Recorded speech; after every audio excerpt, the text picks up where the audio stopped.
Today we are here to send off a very formal urban search and rescue team from Pakistan to help the devastated cyclone-affected people in Sri Lanka. This has been a very significant event in the recent past, where we have also noticed that in the region of South Asia and Southeast Asia, a couple of cyclones have been simultaneously triggered, and they've impacted Sri Lanka, Indonesia, Malaysia, Thailand, Vietnam, parts of Philippines and other nations too. We stand as a people of Pakistan and government of Pakistan with the people of Sri Lanka, and yesterday we have also had a very formal briefing and update to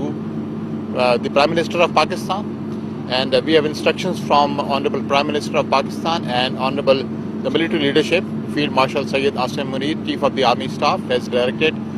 full out support to assist